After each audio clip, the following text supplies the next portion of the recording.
Abra sua Bíblia no livro de Hebreus, no capítulo 6. E nós vamos começar no versículo 4.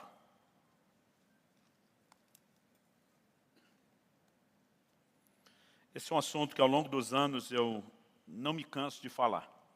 Um dia um irmão tentando ser bem dramático, em vez de só me perguntar, pastor, qual uma das mensagens mais importantes que Deus te deu?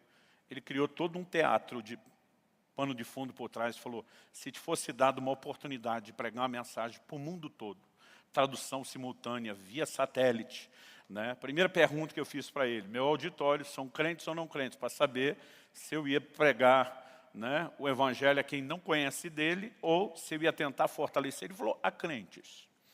Né? Ele falou, se te desse essa oportunidade, a oportunidade da sua vida, assim, que você não pode desperdiçar, qual assunto você abordaria? E eu acredito que eu não precisei pensar mais do que alguns segundos para responder a ele que se eu tivesse uma chance dessa, um tiro só, para ser bem dado e tentar de alguma forma ajudar os crentes, todos que eu pudesse, eu falaria exatamente o assunto que eu vou compartilhar com vocês hoje. Hebreus, capítulo 6, nós vamos do versículo 4 até o 9.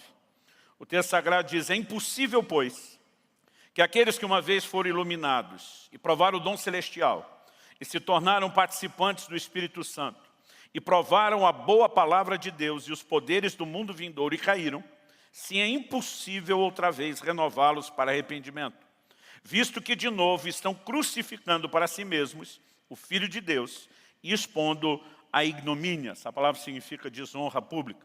Porque a terra que absorve a chuva que frequentemente cai sobre ela e produz erva útil para aqueles pouquinha também cultivada, recebe bênção da parte de Deus.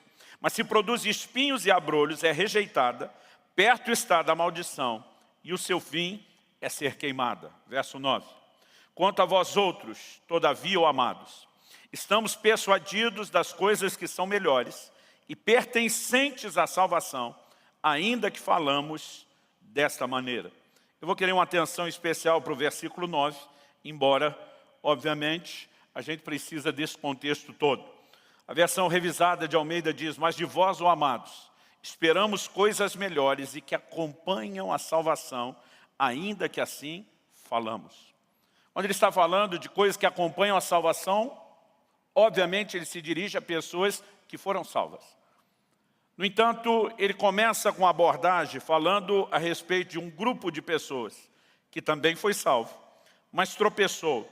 E não apenas tropeçou, de acordo com o texto, eles caíram de tal forma que era impossível renová-los para arrependimento. A Bíblia não está dizendo com isso que quem tropeçou na fé depois de um encontro com Cristo, que alguém que se desviou não tem mais chance ou oportunidade, de forma alguma. Nós precisamos considerar com muita atenção declarações da palavra de Deus, são muito claras, específicas sobre isso. Por exemplo, o livro de Tiago termina dizendo, no capítulo 5, nos versos 19 e 20, meus irmãos, se algum dentre vós se desviar da verdade e alguém o converter, sabei que aquele que converte o pecador do seu caminho errado, salvará da morte a alma dele e cobrirá multidão de pecados. A palavra de Deus está claramente falando que se um de nós desviar da verdade, ele pode e será restaurado, né, se arrepender, se voltar para o Senhor. Então, a Bíblia não está com isso dizendo que pessoas que se afastam ou que se desviam não têm restauração. Mas a Bíblia também, de uma maneira clara, diz que alguém pode cair de tal forma que ele cruza uma linha sem volta. Que essa linha existe é inegável. O próprio Jesus disse, se alguém blasfemar contra o Espírito Santo, não haverá perdão para ele nem nesse mundo, nem no vindouro. Então, nós sabemos que existe uma linha. O maior desafio, quando falamos em termos práticos, é estabelecer onde necessariamente fica essa linha. A palavra de Deus diz no livro de Isaías, buscai ao Senhor enquanto se pode achar, invocai-o enquanto ele está perto. Portanto, haverá um momento onde ele nem estará mais perto e nem poderá ser achado. Então a Bíblia diz, faça enquanto você pode. Alguém outro dia falou, não pastor, mas isso não é para falar assim da morte. Falei, então olha só, está escrito buscar o Senhor enquanto vivo. Nós sabemos que depois da morte não haverá oportunidades. Jesus, falando sobre o rico e o Lázaro, diz que depois da morte o destino de cada um está sacramentado e não há mudanças. Mas nessa vida, alguém pode chegar a esse ponto. Alguns grupos dizem, não, se chegou a esse ponto de afastar do Senhor dessa forma é porque nunca teve uma experiência legítima. O próprio texto discorda. Ele fala que essas pessoas não podem ser renovadas para arrependimento. Então um dia viver uma experiência de arrependimento. O texto não apenas diz isso, mas se você olhar Hebreus capítulo 6, aí, versículo 4, há características na vida desse grupo que caíram. Ele fala, em primeiro lugar, que eles foram iluminados. Isso além de, obviamente, falar da luz de Deus resplandecendo nas trevas da vida de alguém, iluminação fala de revelação. Isso significa que não estamos falando de um grupo que não teve entendimento do Evangelho. Eles tiveram seus olhos espirituais abertos. Eles entenderam exatamente a pregação. O texto continua e diz que eles provaram o dom celestial. Acredito que isso seja uma menção do novo nascimento. Mas em vez de dar uma volta enorme para provar, para comprovar que ele está falando do novo nascimento, é só a gente passar para o próximo tópico, que exige que as pessoas tenham nascido de novo. O texto diz, e se tornaram participantes do Espírito Santo. Paulo diz em Romanos 8:9 que se alguém não tem o Espírito de Cristo, esse tal não é dele. Jesus, por outro lado, diz em João 14, falando do Espírito Santo, que esse mundo não o vê, nem o conhece, nem o pode receber.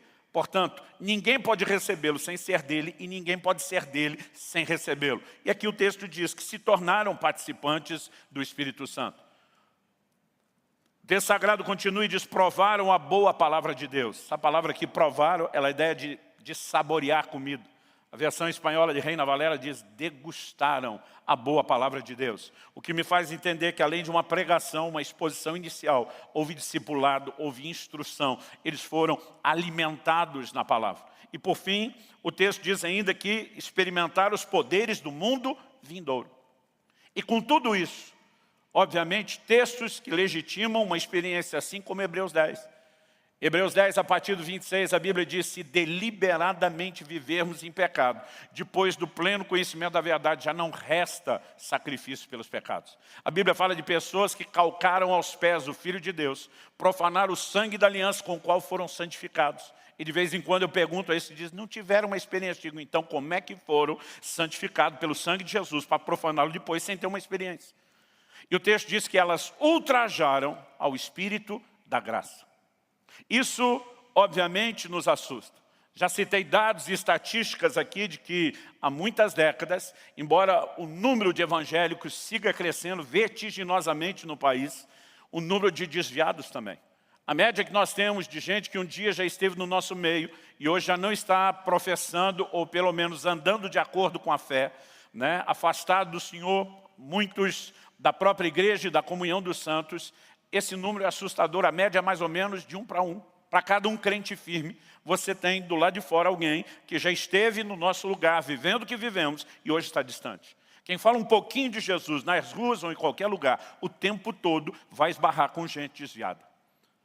E a pergunta a ser feita é, como nós podemos garantir que as pessoas estão tendo uma experiência com Deus? E me parece que o maior desafio da igreja não é o evangelismo. Precisamos melhorar, com certeza, mas não me parece ser o nosso maior desafio. Talvez o nosso maior desafio é como consolidar na fé essas pessoas que entregam sua vida a Cristo de tal forma que elas jamais voltem atrás.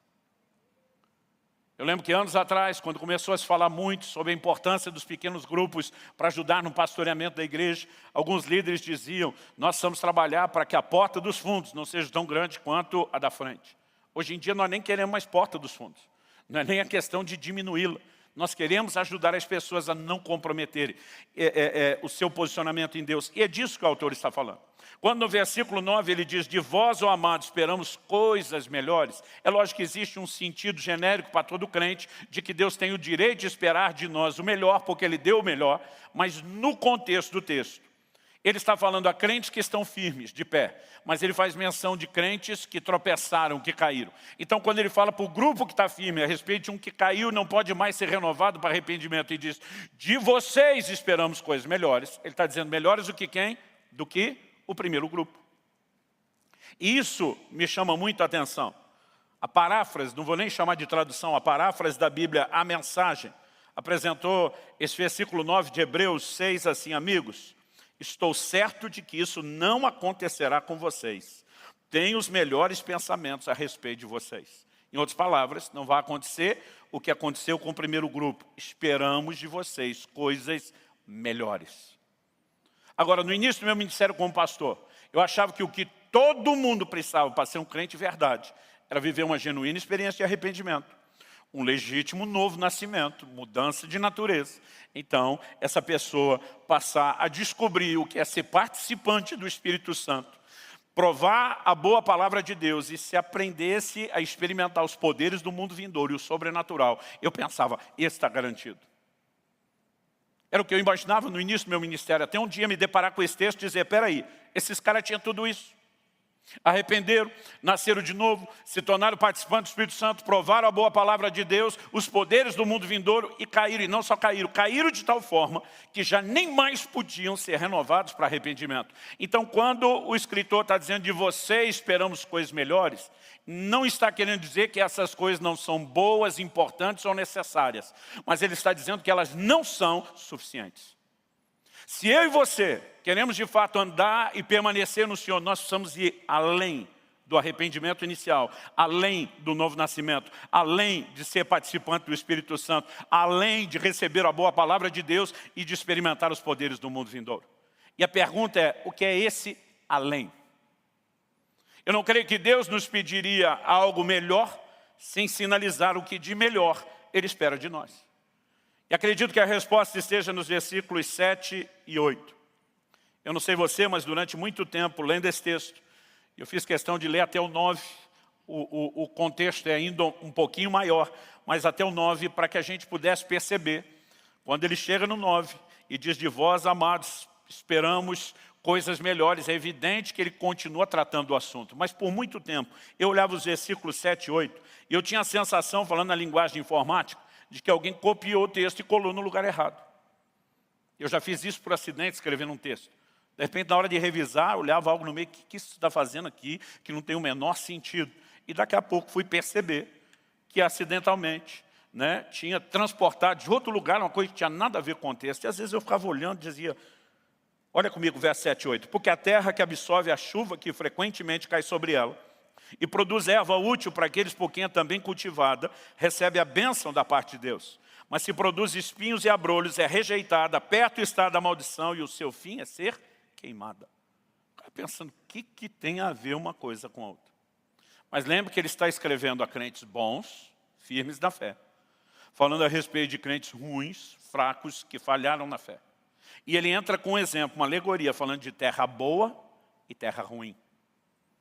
Uma terra que dá frutos, que tem a bênção de Deus, e uma que não dá frutos satisfatórios, está perto da maldição, e o seu fim é ser queimada. Ele não está falando de terra literal, até porque terra literal não queima. A alegoria aqui é justamente falar sobre os dois tipos de crente. E aí, durante muito tempo, eu não consegui entender que isso estava ligado ao contexto. Quando eu entendi, falei, não, tem uma figura aqui. Então, qual era a minha leitura? Bom, o que é que faz de um crente a terra boa, que tem a bênção da parte de Deus, e o que é que faz de essa terra ruim, que está perto da maldição, e o seu fim é ser queimado? Eu creio que você imagine que incinerador seja isso. E aí, olhando o versículo 7, eu dizia, a terra que absorve a chuva. Então eu pensava, não, sobre esse tipo de crente, chove. E aí eu olhava o outro versículo e diz, produz espinhos e abrolhos. Esse é o tipo de vegetação que se encontra nos lugares secos, desertos, áridos, onde normalmente não há irrigação para ter outra coisa. Então eu cheguei a uma conclusão, eu mesmo, demorou para eu descobrir que também estava equivocado. Então, sob um tipo de terra chove, sob o outro não. Agora, se o que determina que uma terra será boa é porque sobre ela chove, e o que determina que uma será ruim é porque não chove, então a terra não é responsável de coisa nenhuma, ela só é vítima. Porque fazer chover sobre ela não está no poder da terra. Então não faria o menor sentido ou Deus nos orientar a algo, ou nos cobrar de algo que não está no nosso poder. Mas durante muito tempo eu ficava pensando, essa é a única lógica. Mas quando você pensa com a macrovisão bíblica, Jesus diz lá no Sermão do Monte, que Deus faz sair o sol e chover sobre justos e injustos. Ele não nega a chuva sobre ninguém. nem no natural, nem no espiritual. O livro de Joel compara o derramar do Espírito Santo dos últimos dias com o derramar das chuvas. A Bíblia fala da chuva temporã e serôdia, ou as primeiras e últimas chuvas. Eram as chuvas, né, antes do plantio e próximas da colheita. E aí, depois de dar esse exemplo, Joel disse: e acontecerá nos últimos dias, que derramarei do meu Espírito sobre toda a carne. Deus nunca diz: vou derramar do meu Espírito sobre os crentes. Deus nunca diz: vou derramar do meu Espírito sobre os crentes bons das igrejas boas. Ele diz: eu vou derramar do meu Espírito sobre toda a carne. Desde a criação do homem, o Espírito Santo vem trabalhando e tentando conduzir o coração do homem para Deus. É Ele que convence do pecado, da justiça e do juízo. Antes de eu e você nascermos do Espírito, a experiência do novo nascimento é chamada em Tito 3,5 de o lavar da regeneração do Espírito Santo. Antes de eu e você termos o Espírito Santo habitando dentro de nós, Ele precisou primeiro trabalhar no nosso coração para que essas coisas pudessem acontecer. Lá em Gênesis 6,3, antes de Deus estabelecer, né, o dilúvio, o desabafo é: o meu Espírito não agirá para sempre no homem, porque é carnal. Em outras palavras, Deus está dizendo: meu Espírito sempre está tentando trazer o homem para perto de mim, mas ele está sempre inclinado a ser governado pela carne, em vez de ouvir o meu Espírito. Mas o Espírito Santo sempre vai procurar espaço para trabalhar no coração das pessoas. Eu ouço testemunho de gente que teve um encontro com Deus, não necessariamente dentro da igreja. Obviamente, muitos desses estavam sendo cobertos de intercessão, havia tentativas insistentes, recorrentes de evangelismo, oração por trás disso, mas alguns dizem: pastor, eu estava lá no meio de uma balada e comecei a chorar, e Deus me visitou, e eu tive um nojo de tudo aquilo, um arrependimento profundo. Eu já ouvi as histórias de conversão das mais estranhas e esquisitas que você puder imaginar, porque é o Espírito Santo de Deus que opera isso, e Deus seja louvado, Ele não está preso ou limitado à esfera de um culto ou de um templo. Ele faz isso em todo lugar.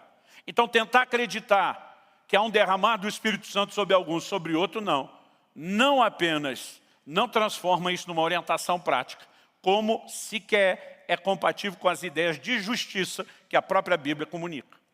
Então, a pergunta é: qual é o grande diferencial aqui?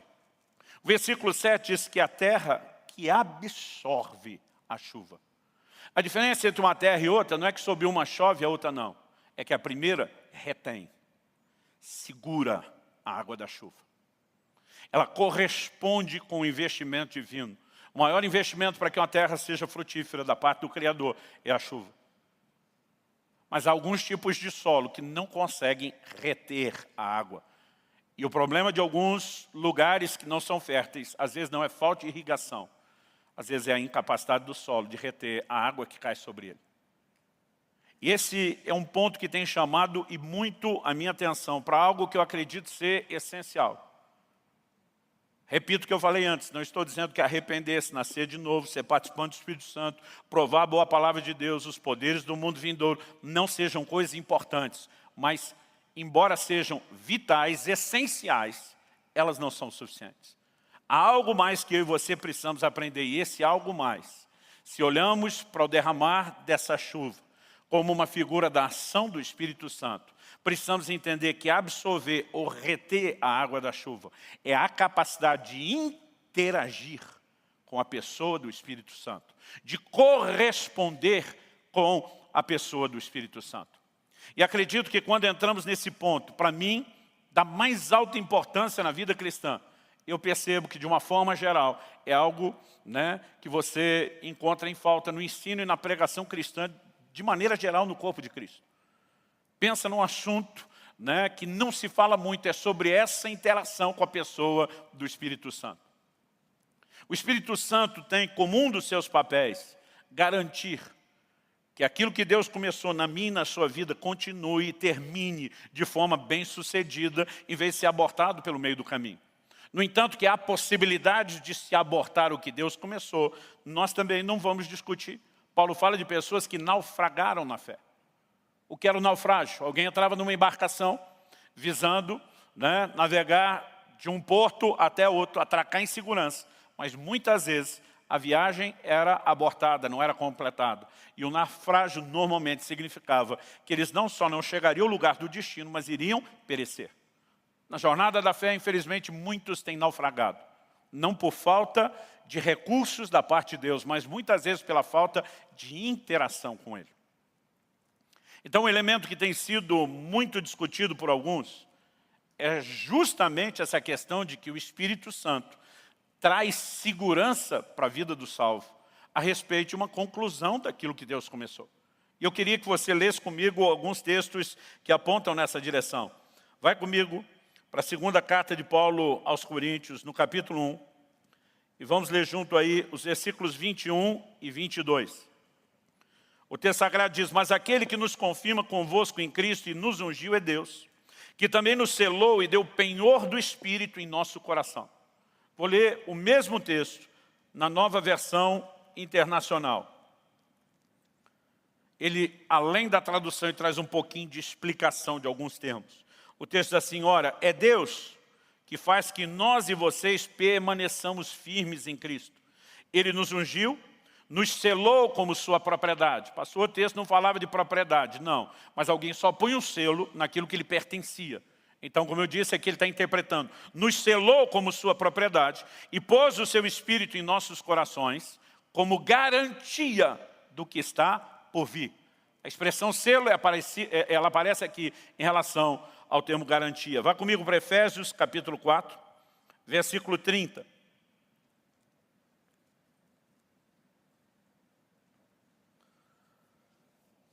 O texto sagrado diz: e não entristeçais o Espírito de Deus, no qual fostes selados para o dia da redenção. Há um selo, e esse dia da redenção nunca está falando da obra inicial, está falando da sua conclusão. Agora, com afirmações como essa, ninguém pode discutir que há um selo do Espírito, cujo propósito é que eu e você permaneçamos firmes. Agora a pergunta é: isso é automático a partir do momento que alguém teve contato com o Espírito Santo? Então está garantido. Aquela turma de Hebreus 6, que caíram a ponto de não mais poder ser renovados, foram participantes do Espírito Santo. O que me faz deduzir que isso não pode ser algo que você e eu apenas esperamos que aconteça de forma automática.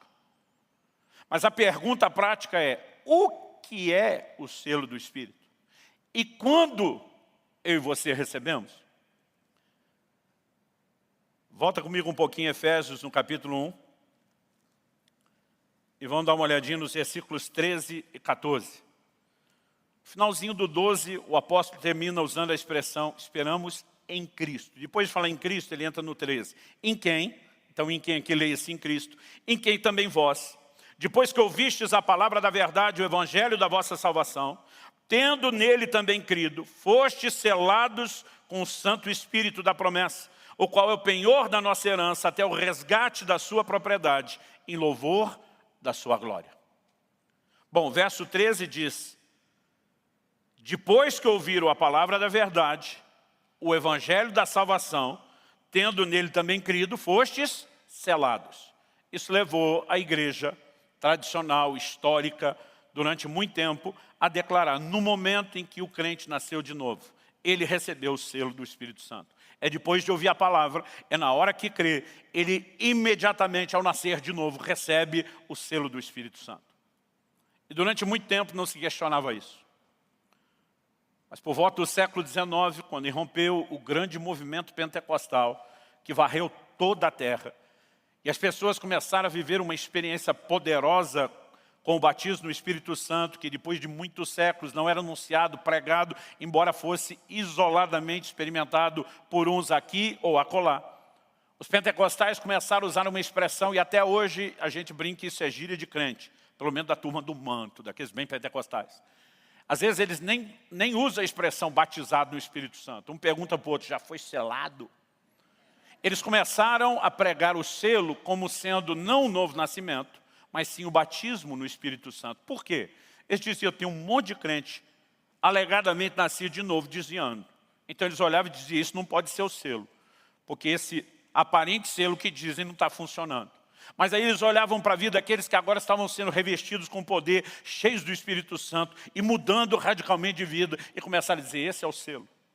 No entanto, não demorou muitas décadas para que essa aplicação que eles fizeram fosse igualmente questionada.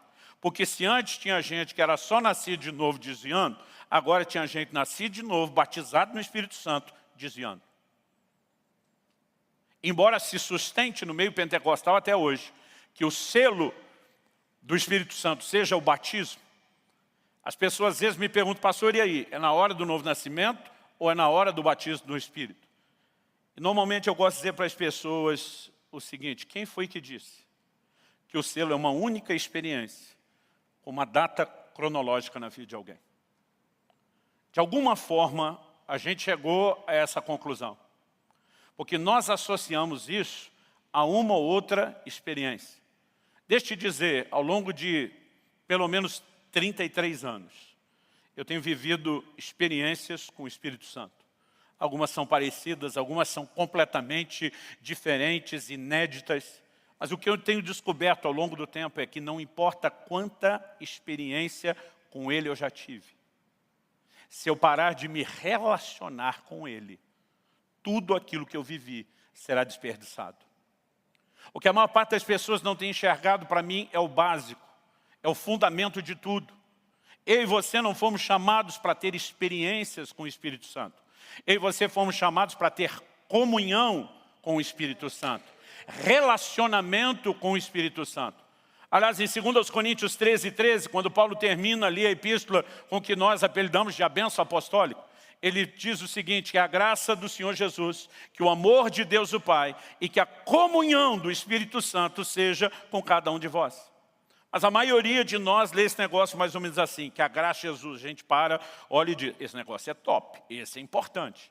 Porque a gente lembra de pela graça sois salvos, mediante a fé a gente diz, se não tivesse graça não tinha salvação. Esse negócio é importante. Aí depois a gente lê que o amor do Pai, a gente diz, esse também é top, importante. Porque a gente lembra de Deus amou o mundo de tal maneira que deu seu Filho. A gente pensa que não fosse o amor de Deus, a gente estava lascado.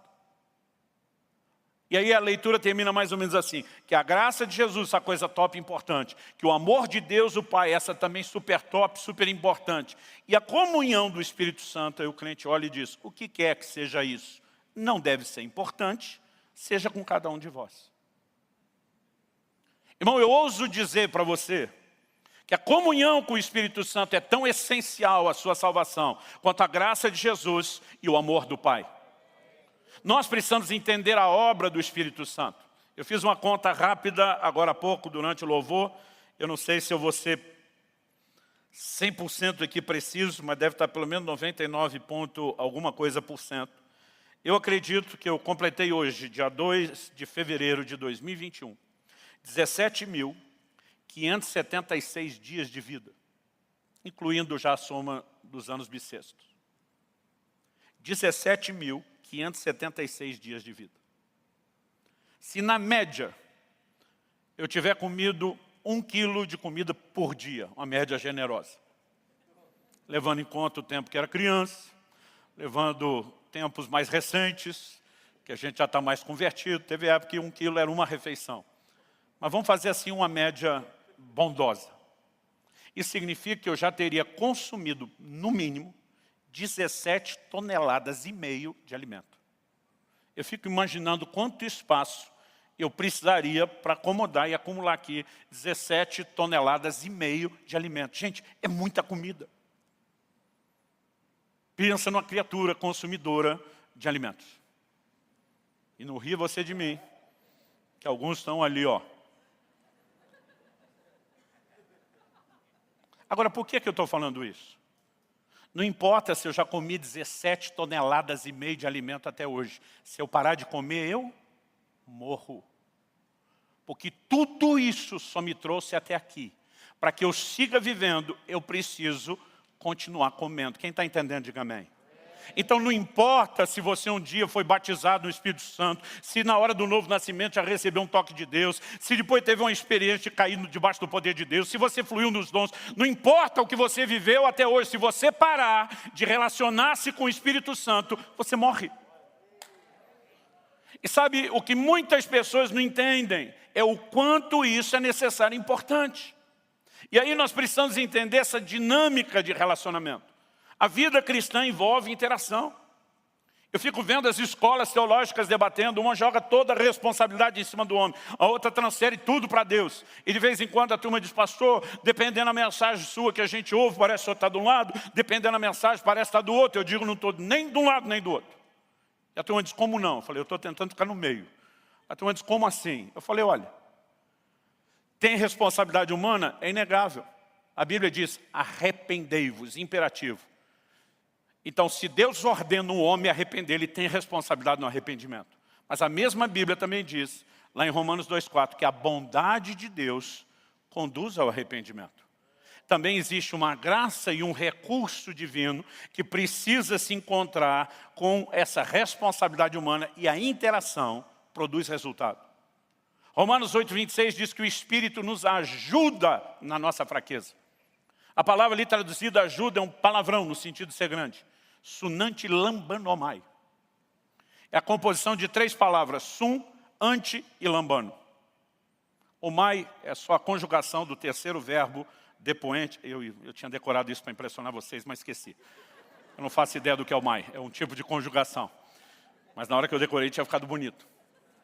Sunanti lambanomai é a composição de sum, anti. A palavra anti é conhecida, tem influência nas línguas latinas, significa contra. E lambano. Lambano é pegar. Sum, anti, lambano é pegar firme contra alguma coisa, juntamente com alguém. É por isso que a palavra normalmente é traduzida como trabalhar em conjunto. Paulo cirurgicamente escolhe uma palavra que indica um tipo de ajuda que é muito específico. A palavra ajuda no português pode ser vago. De repente eu posso chamar alguém aqui e dizer, fulano, me ajuda a carregar esse teclado. Mas o me ajuda pode ser assim, eu estou atarefado fazendo algo, carrega você para mim, aí essa ajuda seria uma substituição. Sunanti lambano indica que é uma parceria. Muitas pessoas traduzem isso como pegar a outra ponta do peso. Então, supondo que esse púlpito fosse algo pesado e hipoteticamente eu tivesse que movê-lo e não conseguisse, e de repente chamasse alguém, Marciano, me ajude a carregar, eu estaria dizendo, pega firme, junto comigo, contra o peso, pega na outra ponta. Quando a Bíblia diz que o Espírito Santo nos ajuda, essa é a natureza da obra. Ele não vem substituir, ele não vem fazer no seu lugar, ele vem te ajudar. Então você precisa entender a parceria e cooperar com ele enquanto ele coopera com você. Quem está entendendo, diga amém. Quando nós começamos a entender isso, reter a água da chuva, né, essa correspondência com o Espírito Santo se torna uma chave. E nós podemos falar de qualquer coisa. A gente pode estar falando a respeito de como eu e você vivemos a vida cristã no dia a dia. Paulo escreve aos Tessalonicenses, diz, não apagueis o Espírito. O que ele está querendo dizer? Que existe algum botão em algum lugar, que se o crente descobrir e for lá apertar, o Espírito Santo deixou de existir? Claro que não. Apagar o Espírito ou extinguir o Espírito, dependendo da versão, fala não de extinguir a pessoa, mas de você apagar a influência dele. Porque ele não vem dominando, estabelecendo, impondo nada de forma unilateral. Quando a Bíblia fala sobre a comunhão do Espírito Santo, há uma chave nessa questão do relacionamento que nós precisamos entender. Um dos textos que fala sobre o selo diz, e não entristeçais o Espírito de Deus, com o qual fostes selados. Em outras palavras, ele está dizendo que essa ideia do selo e da garantia também tem a ver com a forma como você interage, com a dinâmica de relacionamento que você mantém com o Espírito Santo. Porque é possível apagá-lo, é possível entristecê-lo. Aliás, podemos imaginar esse entristecimento em níveis distintos. Uma coisa é entristecê-lo uma vez, uma coisa é entristecê-lo com uma frequência um pouquinho maior. Uma coisa é viver entristecendo ele. E outra é você extrapolar todos os limites. O livro de Isaías diz, eles contristaram o seu Espírito Santo, de modo que ele se lhes tornou inimigo. Quando eu olho para uma declaração dessa, obviamente não estamos falando de alguém que o entristeceu 1, 2, 3 ou 4 vezes, mas de pessoas que começaram a viver permanentemente nesse estado. Então deixaram de tê-lo como ajudador e ele se transformou em inimigo, em opositor. A forma como eu e você cultivamos relacionamento com o Espírito Santo é essencial, é vital. No Velho Testamento, aquilo que hoje nós chamamos de cristianismo, a fé que professamos em Cristo, essa beleza de viver a vida da redenção, era chamado de o caminho. Repetidas vezes, você vai ver no livro de Atos a expressão o caminho. Agora, isso foi profetizado por Isaías. Isaías, por exemplo, no capítulo 35, no versículo 8, a Bíblia diz, ali haverá uma estrada chamada de o caminho santo.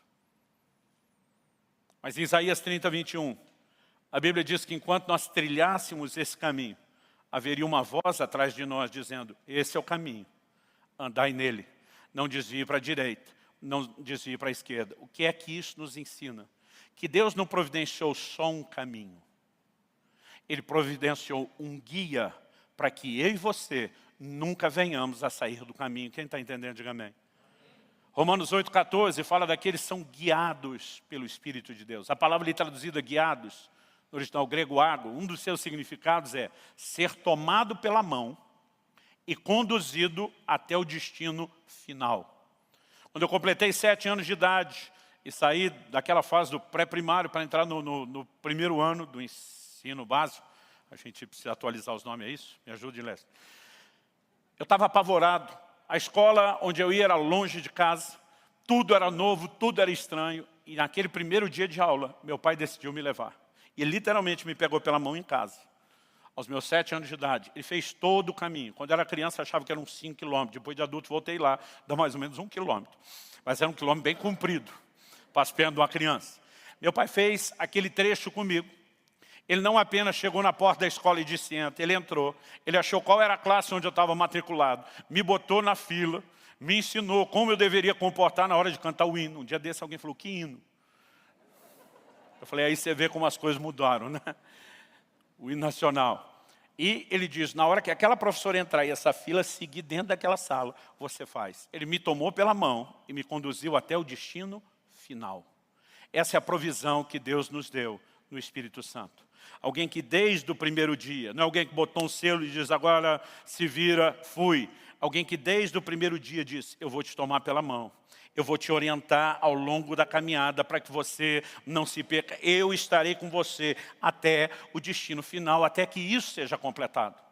Agora, se nós entendemos que Ele é o guia, mas que deve haver da nossa parte uma interação, então se faz necessário, eu e você entendemos a dinâmica da interação, do relacionamento correto.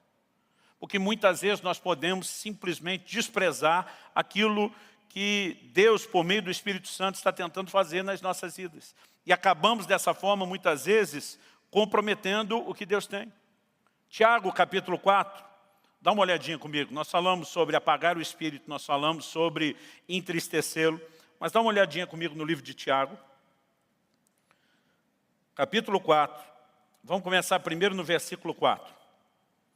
No 4 ele diz assim, infiéis, a maior parte das versões dizem adúlteros. Infiéis, não compreendeis que a amizade do mundo é inimiga de Deus? Aquele, pois, que quiser ser amigo do mundo, constitui-se inimigo de Deus. Ou supondes que em vão afirma a Escritura, é com ciúme que por nós anseia o Espírito que Ele fez habitar em nós? Uma vez eu citei aquele texto de Isaías 63, que diz que contristar o seu Espírito Santo, de modo que ele se lhes tornou inimigo. Alguém falou, isso é coisa do Velho Testamento. Eu falei, você tem certeza? Que inimizade de Deus é coisa só do Velho Testamento? Porque a Bíblia diz que qualquer que quiser, né, ser amigo do mundo, constitui-se inimigo de Deus no Novo Testamento. Que os que estão na carne não podem agradar a Deus, porque a carne é inimizade contra Deus. E aqui ele começa com esse termo, a palavra traduzida infiéis, na maior parte das versões adúlteros, no grego é moichos. Ela significa literalmente isso, adúltero, alguém que é infiel na aliança do casamento. Não é só um ato qualquer de infidelidade, é um ato muito específico de infidelidade. E aí quando ele diz, vocês não compreendem que a amizade do mundo é inimizade contra Deus? Então imagine que ele coloca o crente do lado de cá, ele faz o crente mirar Deus do outro lado. Mas ao mesmo tempo, é como se ele estabelecesse uma terceira ponta, formando um triângulo amoroso, que é o mundo. Ele diz, qualquer que em vez de ter os seus olhos para Deus, começa a ter os seus olhos para o mundo, constitui-se inimigo de Deus, porque está violando uma aliança. E aí ele vai dizer no verso 5, algo que nessa perspectiva faz sentido. Ou supondes que em vão afirma a Escritura, que o Espírito que Ele fez habitar por nós anseia até o ciúme. Ciúme do quê? A missão do Espírito Santo é nos levar esse caminho final para esse grande encontro. Nós somos chamados a noiva sendo preparada para um encontro, um casamento com o Senhor Jesus. Quando qualquer um de nós, no meio da jornada, começa a desviar os olhos, ele vai ficar enciumado, porque a missão dele é nos manter fiéis. O Espírito Santo nos foi dado, ele veio habitar em mim e você, não é porque faltou lugar para ele no céu, e ele achou que seria uma boa morar em mim e você de graça, sem pagar aluguel. Ele veio com uma missão, nos transformar de glória em glória na imagem do Senhor Jesus, nos ajudar a trilhar esse caminho, quem está entendendo? Mas para que a gente possa, de fato, ser bem-sucedido no caminho, nós não podemos descartá-lo. Então a questão não é quanta experiência nós já temos, é se eu e você continuamos cultivando relacionamento e sensibilidade à voz dele e à forma dele de nos dirigir. Faz sentido para vocês? Quando você começa a considerar isso, talvez faça então mais sentido você entender o quanto a igreja do Novo Testamento valorizava que o novo convertido, o mais rápido possível, tivesse um encontro e uma experiência com o Espírito Santo.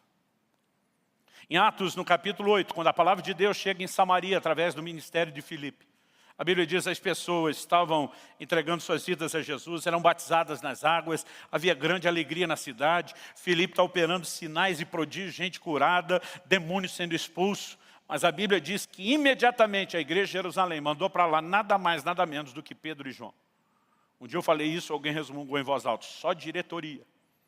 Porque Paulo, escrevendo em Gálatas 2, menciona Pedro, João e Tiago como as colunas da igreja.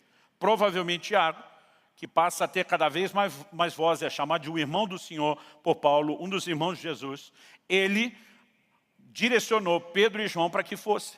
E a Bíblia diz que eles foram para lá porque nenhum deles, embora já tivesse sido batizado nas águas em nome de Jesus, nenhum deles tinha ainda recebido o Espírito Santo. Eles olham e dizem, prioridade zero para esse grupo, o enchimento do Espírito Santo. Então os apóstolos vão lá, começam a impor as mãos. E a Bíblia diz que viam que pelas mãos deles era dado o Espírito Santo.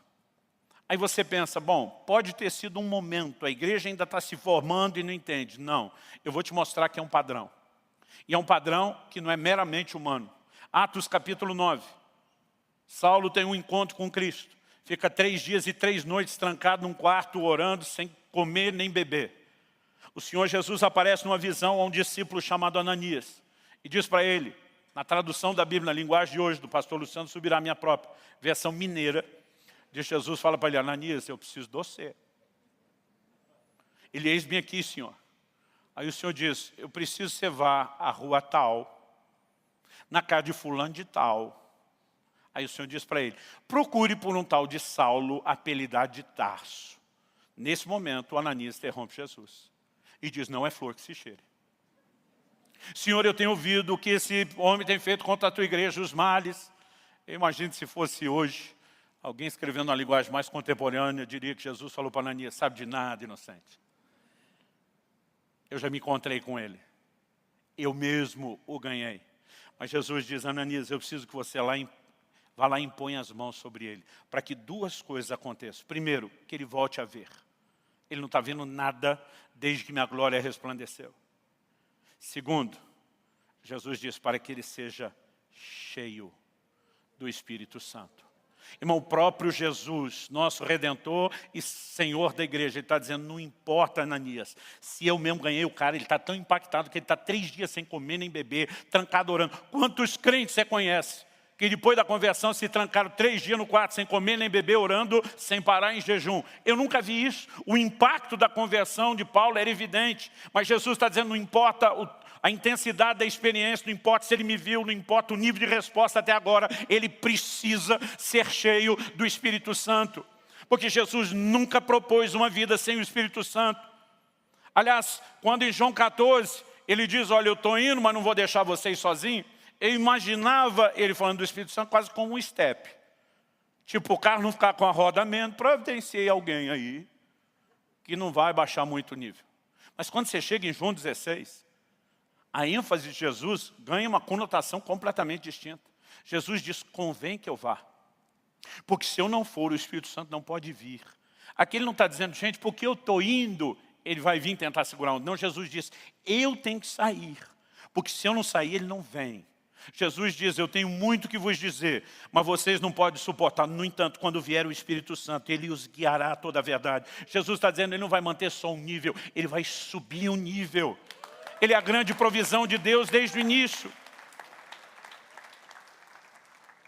Em Atos 10, quando os gentios pela primeira vez se convertem na casa de Cornélio, já foram cheios do Espírito Santo, não houve uma necessidade de uma intervenção. Mas quando Paulo chega em Atos 19, quando ele chega na cidade de Éfeso, ele encontra algumas pessoas que se intitulam discípulos.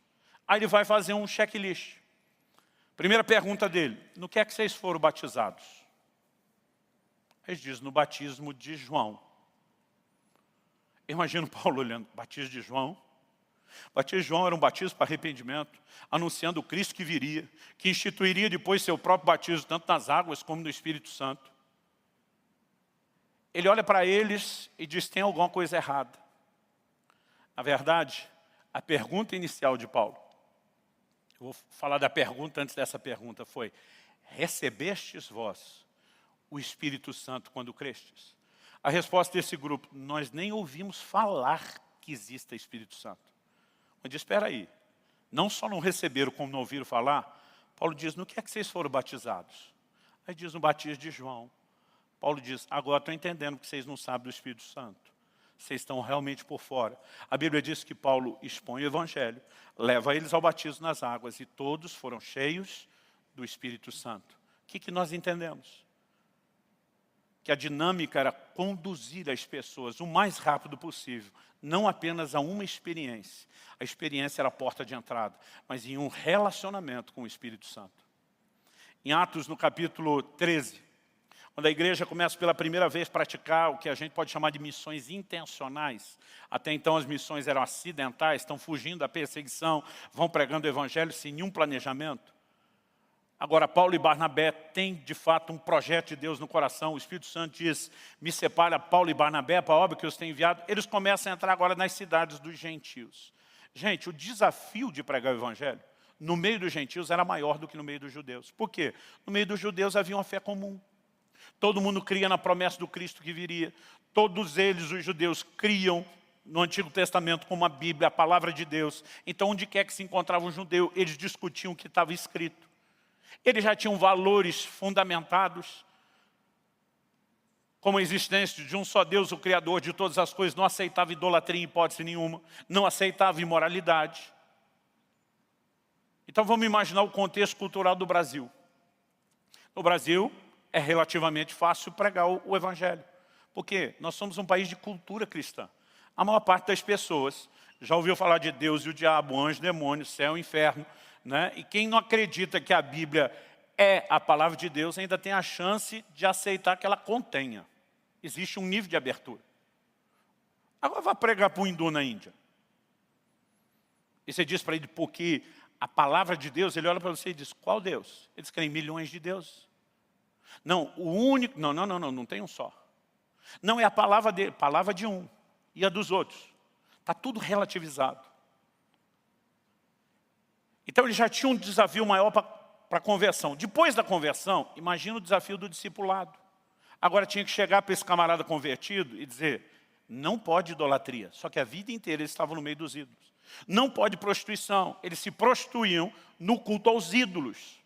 Eles não só não entendiam aquilo como pecado, como entendiam até que tinha alguma mistura, né, com aquilo que faziam. O desafio era enorme. Por que estou valorizando o desafio? Porque eu quero que você pense como eles trabalhavam com eles. Paulo e Barnabé chegam na cidade, pregam o evangelho, juntam um grupo de discípulos, dão gás neles por pouco tempo. Daqui a pouco eles olham para aquele grupo e dizem, nós vamos para outra cidade pregar o evangelho.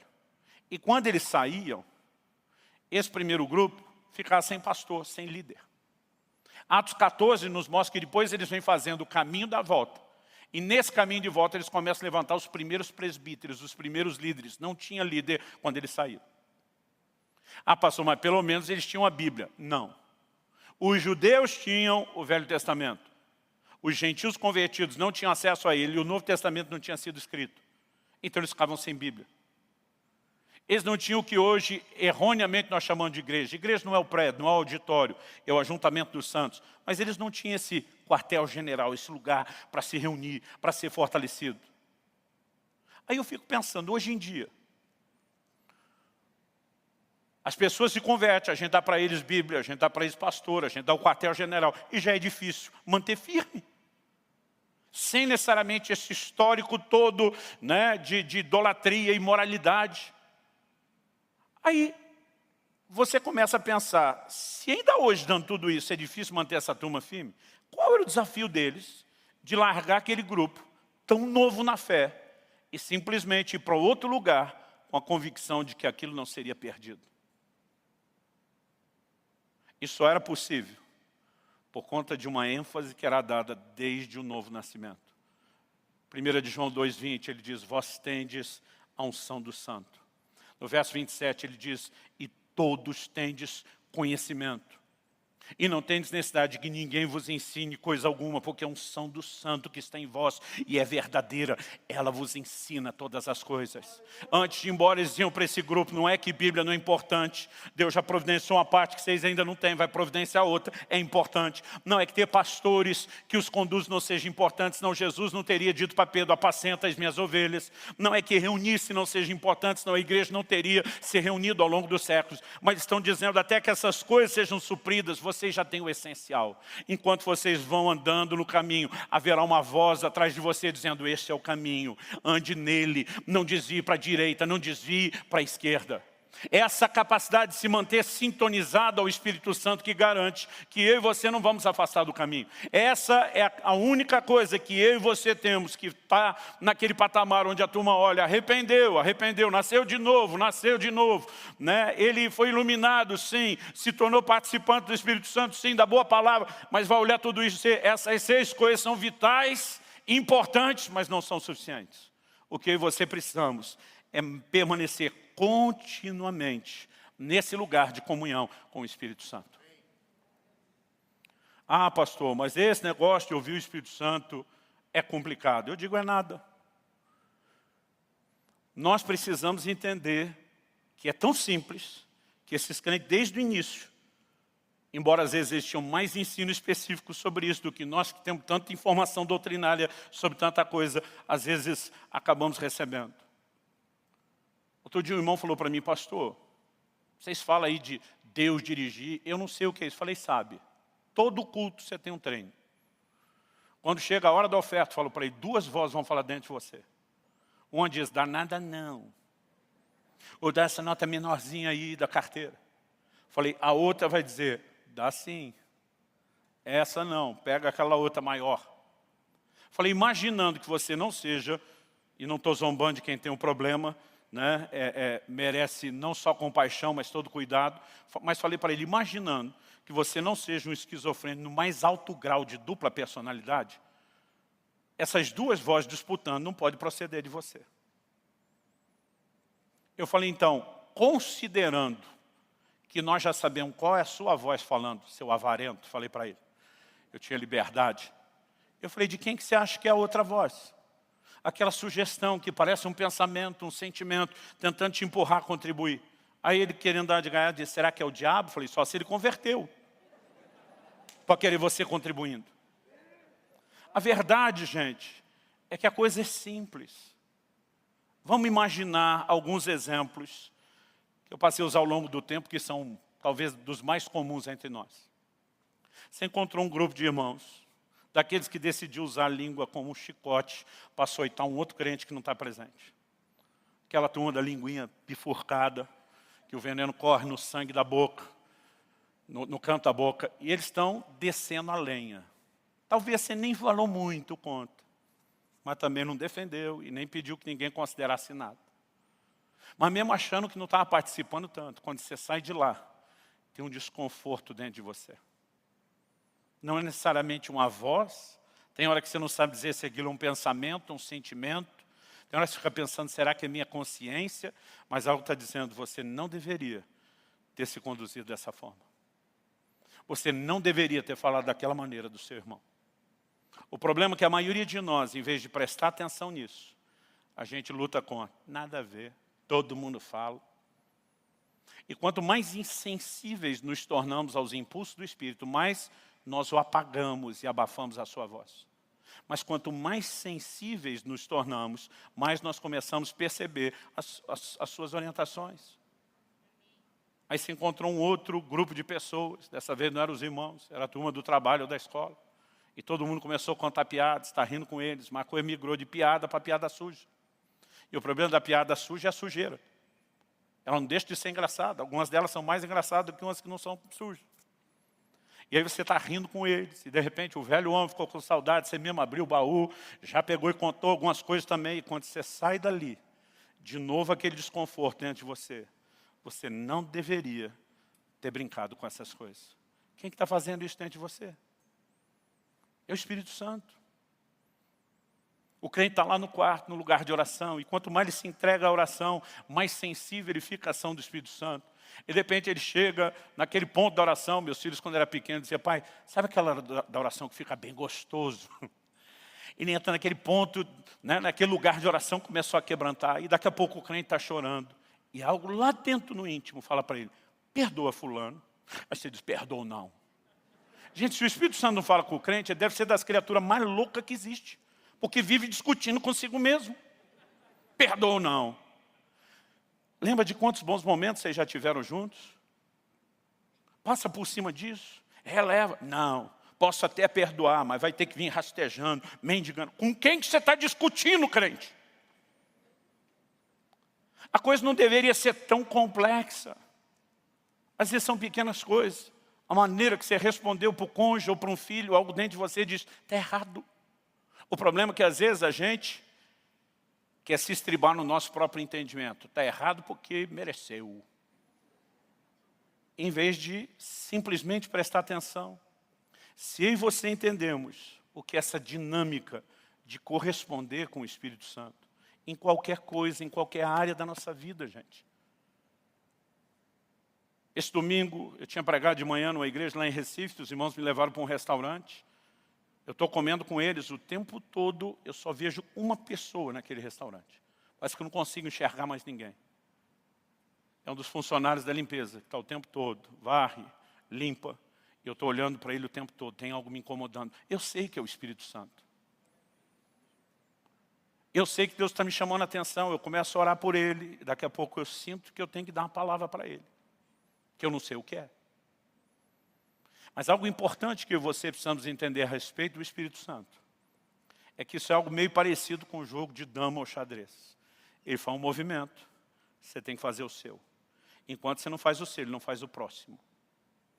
Bom, a história terminou com eu levando esse cara para o banheiro, dando uma palavra de Deus para ele, orando para ele, vendo ele chorando. Era de fato um cristão e ele disse, aonde eu vou, as pessoas estão me cercando com essa mesma palavra. E você podemos, em qualquer momento, em qualquer lugar, viver em comunhão com o Espírito Santo. Quem está entendendo, diga amém. Pastor Luciano, como exatamente se dá essa comunhão e essa liderança com o Espírito Santo? Você se incomodaria de voltar terça que vem para eu terminar essa mensagem? Porque o meu horário já terminou. Vamos ficar em pé.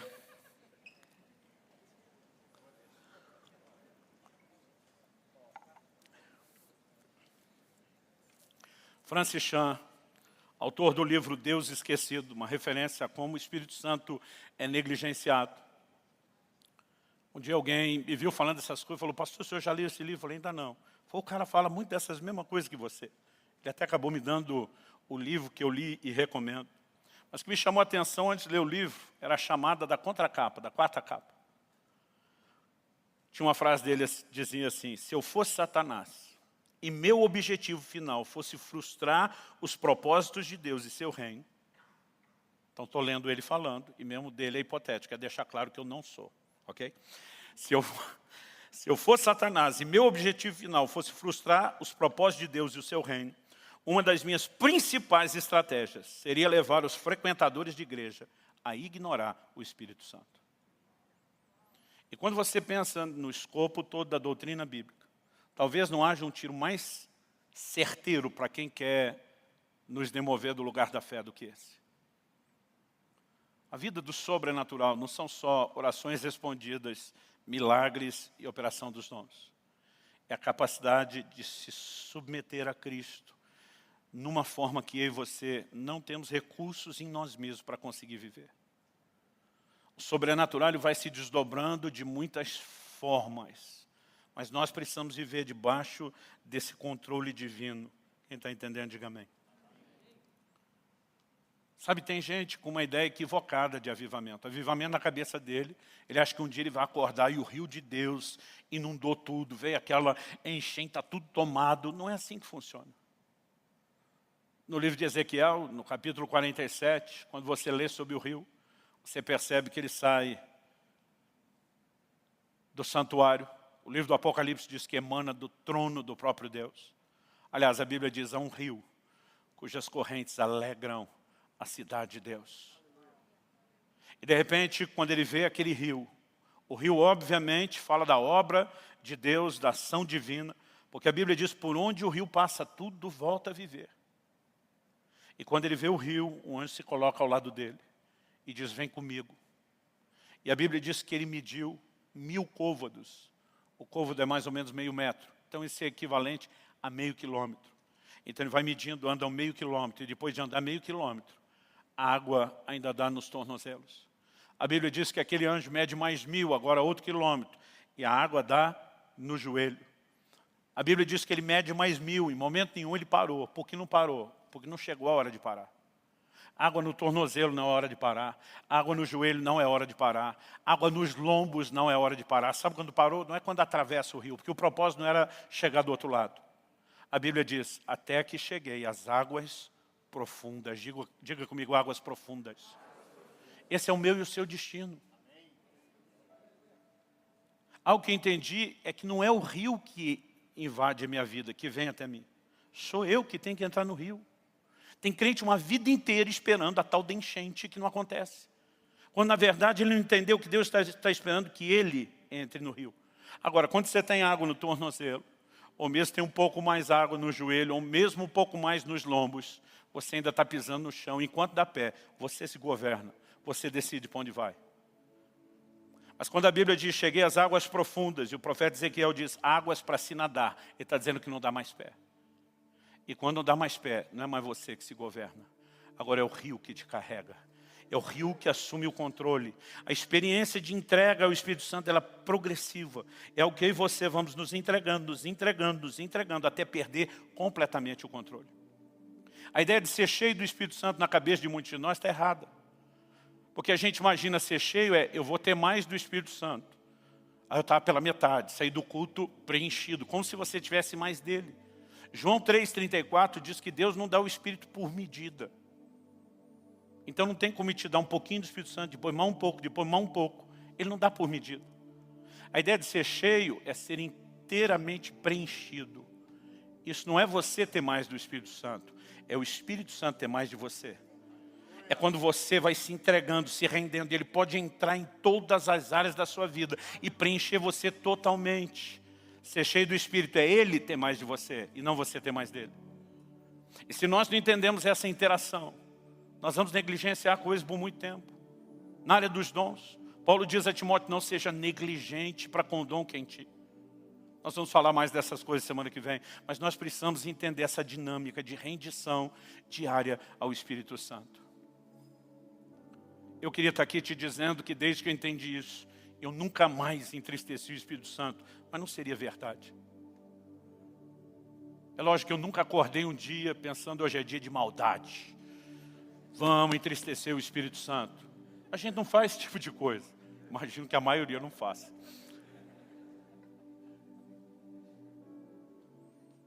Estou olhando minha filha aqui na primeira cadeira. Pensa na menina que eu amo. Mas por mais que ame, eu muitas vezes a entristeci. Não acordei um dia pensando que eu posso fazer para importunar minha vida, a vida da minha filha ou chateá-la hoje. Mas porque somos falhos e imperfeitos, às vezes fazemos isso.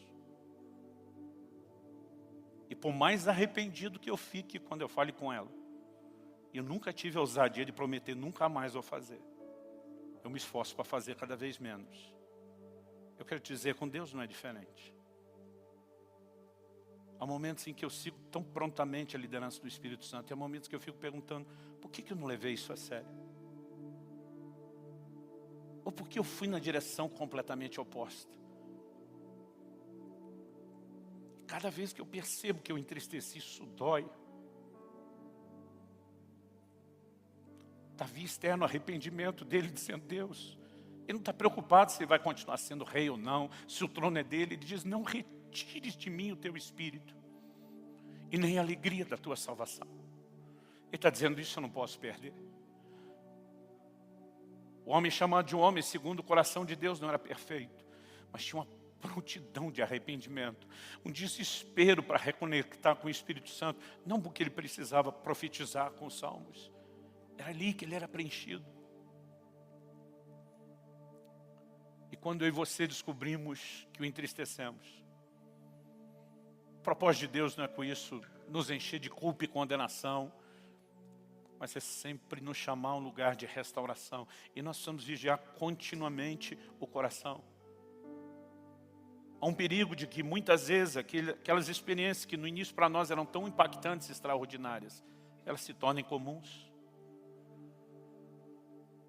Saí de um culto onde o ministro tinha sido usado por Deus para trazer tanta cura para o povo.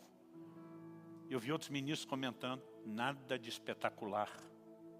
Eu falei, gente, vocês estão banalizando isso? Se não tiver aquelas manifestações das mais extraordinárias que nem vocês têm o tempo todo, vocês vão desmerecer uma reunião, um ministro, um homem de Deus? A verdade é que mesmo as pessoas que vão galgando lugares maiores, elas podem se perder no meio do processo. Paulo diz para que eu não me exaltasse por causa das grandezas das revelações. Tem gente que se perde não é por falta de experiência, é pelo excesso. Porque o coração, de alguma forma, começa a desconectar de alguém que eu e você não podemos. Então, quero te lembrar, não importa quanta experiência você já teve com o Espírito Santo ao longo da sua vida, você não pode parar de ter relacionamento com Ele. Você não pode parar de estar próximo, de estar sensível a Ele. E eu creio que nessa noite, Deus não quer trazer só orientação, ensino, didática. Eu creio que Ele quer acender uma faísca no coração de muitos de nós. Minha oração nesses dias tem sido que Deus traga saudade para alguns que já viveram num lugar mais intenso e não estão vivendo isso. O anjo da igreja de Éfeso, ele diz, lembra de onde caíste. Ele não está apelando para obrigação, ele está apelando para um senso de saudade. É como se dissesse, você lembrar que o que nós tivemos já foi melhor do que está hoje. Talvez você se disponha a arrepender e voltar à prática das primeiras obras. Eu queria que nós tivéssemos um tempo de oração. E é por isso que não dá para continuar o ensino hoje. Nós vamos fazer isso mesmo semana que vem. Para quem vier só semana que vem vai ter começo, meio e fim. Mas para quem já garantiu hoje, eu acho que nós vamos ampliar esse entendimento. Eu quero que você fale com Deus. Eu pedi para você ficar em pé por hábito. Você ora como você achar melhor. Em pé, sentado, de joelhos. Mas nessa hora, o que quer que seja que Deus esteja falando ou trabalhando no seu coração, seja sensível a Ele. Eu creio que pessoas vão ser renovadas nessa noite. Gente que há muito tempo, talvez já não chore, já não ore em outras línguas e vai ser visitada pelo Senhor, se é que isso já não aconteceu antes. Talvez você que ainda não teve essa experiência do batismo do Espírito Santo possa receber isso ainda agora, ainda essa noite. Mas mais do que uma experiência, Deus quer que a gente possa de fato trazer alinhamento para um relacionamento que vai nos levar a viver constante e progressivamente as experiências. Talvez você esteja vivendo um momento de muito desgaste. Se falou muito sobre preocupação financeira ao longo da pandemia. O Paraná atingiu recordes de divórcio como nunca antes. Porque as pessoas no convívio do lar descobriram problemas que não percebiam, ou descobriram a gravidade deles de uma forma que não tinha. Isso tem trazido desgaste para tanta gente. E o crente não é diferente, a menos que ele se abasteça numa outra fonte. Mas muitos, por causa de tantos motivos, estão tão desgastados e desconectaram um pouco da fonte. Deus quer trazer restauração. O Espírito Santo está sobre nós aqui, como fosse uma nuvem. E eu creio que nós podemos tocar nele, ser tocado por ele. Então quero que você fale com Deus, sem pressa, do seu jeito, da sua maneira, enquanto ele fala com você. A música vai estar sendo ministrada, mas a princípio eu não quero nem que você se preocupe com isso, eu quero que você ore. Ore e receba de Deus em nome de Jesus. Espírito Santo, eu tentei da melhor forma possível